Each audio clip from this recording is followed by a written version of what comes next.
right, so y'all, we finna start off with our icebreaker tonight. You guys know what the big topics been, so let's get it. Kendrick Lamar's Super Bowl halftime show was a Yeah. grand Thanks, bro. who continues in hip hop as a whole. In a pre-Super Bowl interview last week, K. Dot noted that fans could expect storytelling, and he certainly delivered on that statement. The MC provided that in the form of several Easter eggs sprinkled throughout the show. And we all know how good Kenny is with hidden messages and secret references. Here's a look at 9 Easter eggs in Kendrick's halftime performance. Samuel L. Jackson's costume. Actor Samuel L. Jackson pushed the Great American Game theme while being dressed up as Uncle Sam, the top hat and bow tie wearing personification of the United States. Jackson is also known for playing famous roles in Django Unchained and The Hateful Eight, which makes him the anti-black antagonist or an authority figure for the oppressor. Red, white, and blue dancers. Kendrick Lamar's dancers wore red, white, and blue outfits representing the American flag's colors. At times during the show, the dancers formed the U.S. flag. Many people picked up on the deeper meaning of America being built on the backs of black people during slavery.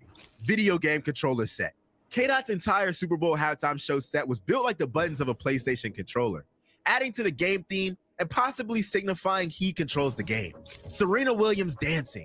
During Kendrick's performance of Not Like Us, famous tennis star Serena Williams hopped on a stage platform to crip walk. The two celebs have Compton ties, but Serena's appearance could also be seen as another dig at Drake, since the Toronto hip-hop star and a tennis champion dated between 2011 and 2015. In 2022, Drizzy dissed Serena's husband, Reddit co-founder Alexis Ohanian, on the song Middle of the Ocean, calling Alexis a groupie. This could be why Serena and Drake aren't on good terms anymore. Gloria jacket. Kendrick Lamar's custom royal blue leather jacket had the word Gloria emblazoned on its front. The name is actually the moniker for K-Dot's Poison Pen. It's also the title of the closing track on his GNX album. Me and my bitch got a complicated relationship. She's so We ain't got to listen to everything he got to say about this halftime show. So I want to get you guys' opinion first. What did you guys think about Kendrick Lamar and the halftime show? Can I go first? Whoever would like to go. Dope as fuck. We waiting? You going, Plug? Oh yeah, I say it was dope as fuck. I can't even lie. Like I was intrigued from the whole situation. I think if ain't nobody heard the album, I don't think they can speak on it. Like they can't speak on the. So I always ask like, have y'all heard the album? And they say no, but it was dope as fuck. I can't even lie. I was very impressed. Very impressed. All the way through from the bottom. Even I thought it was a Florida Gator jacket at first, and then I kept looking, and somebody said it was a gorilla. There's a gorilla on this. I was like, no, that ain't gorilla. What the hell you gonna have a gorilla on this jacket for? And then I looked again, and I said, oh, that's Gloria. That's his pen. I said, that boy a beast. I thought it was masterful. I can't even lie. I think that boy is very cerebral. So Plug, I'm gonna actually take some of what you just said, and it makes my point. I'm not a big K Dot rapper listener. I'll be honest. So I was just looking for some of the well-known songs, listening because it's just a halftime show. While I got the message, it was a very regular concert to me. It wasn't, and I got everything that they were saying and doing. But I was just looking for the entertainment. I didn't necessarily care for the message and the aspect that's what I was looking for. Like you say, if you don't listen to his music, most people are going to be lost at what he was saying. Right. And so I could truly say, at first it took me a little bit. Then I was like, oh, I see it, I get it. But at that moment in time, I wasn't looking for that because I was just looking for entertainment. So that's from my point of view. For me, real quick, let me jump in there real quick. I have not listened to his album. I'm gonna be honest. When They Not Like Us or Not Like Us came out, I didn't understand. I didn't know the beef. I didn't know my students all going crazy about it. And I'm like, I don't get it. And it didn't hit me until I saw the show, the halftime show, when he was like, they not like us. I was like, oh, because I got all the symbolisms and I don't listen to his music like that. When he said the revolution is about to be televised, that was it for me. I loved it from jump. I didn't know what he was saying when it first opened up, but I knew that song had some special meaning because Kendrick Lamar is not an entertainer. He's not out here gonna have you shaking your booty and all that. He has always been a storyteller. He has always done everything for the culture, everything. And I knew, I loved it. I loved it. I loved it.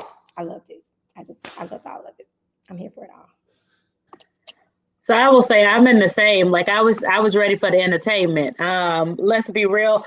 The Cowboys were not playing, and so I was like, I'm coming for commercials and I'm coming for the music at the halftime. Like that's just what it was. And so when it started, I got it. I was like, okay, he's telling something. I wasn't in the news beforehand, so I didn't know what was going on. I don't listen to Kendrick unless he playing on the radio. But I was like, okay, I hear it. We about to get something. And I still thought he was going to bring a show because I feel like most people clicked off and was done afterwards. And so because he didn't bring the true entertainment of it, I don't think a lot of people actually sat and watched through to hear all of the stories until now later it's all over social media. And now people talking about it. But to be like, I don't know, me and my daughter looked at each other like, is we gonna party? Well, we couldn't party because it was, now we trying to figure out what's happening and what's going on. But I think most people clicked out.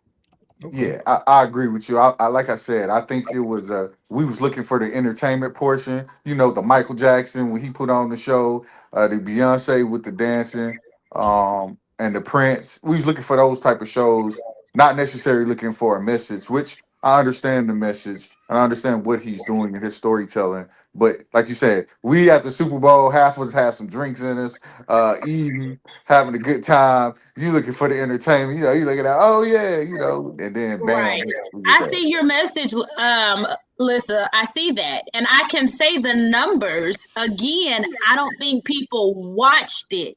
It was on people TV. People was tuned in. It was playing in the background. Every now and then somebody may have jumped into a song, but actually sitting, like, I don't think people actually watched it to get it until later on. You got And you can some. talk. Well, he said he muted me, so I didn't know. No, not you. Listen, I muted plug because he was getting I know. in. No, yeah, you're good. I was like, what? What's happening? Oh, everybody can speak in that chat, so anybody can speak in there. I feel like what when you have a platform, and it kind of brings me to like my issues that I everybody can have their opinion of what they believe and everything. Like a lot of people, oh, Wayne should have did it, this and that, and I get it. It's Louisiana, it's New Orleans, and all of this and that. But I think they hit the mark where they needed to do because it's a conversation. And I mean, what better time to have? You know, I don't know. I just feel like you're right. using I your think you're right. platform for something rather than to exploit us, you know. And when I say exploit, I mean like there's so much more to us than just getting up there twerking and getting up there and using sex appeal or getting up there, and you know, it's so much more to us, and to just show our culture and just But can I ask you a question? If you want to put a message out there, like he put the message out, you want everyone to be able to get it, not just us, because it's not just us only watching; it's a group of people watching. And like Miss Tamala said, she said there's people watching, but then they probably stop watching. So if in order to get that message out, it has to be a message that everybody understands, everybody gets, and when I say everybody, even those people that don't look like us. Yeah, but I think everybody's not gonna always get stuff. yeah, but I think he did the biggest thing was he sparked the conversation. Yes. And that's the only thing that I would say that I agree with. I'm just saying, first off, when we were looking at it, it didn't do anything for me as far as what I was out there for. Yeah, that's what I posted. That was the first thing I posted. I said it was a okay performance, but a great message.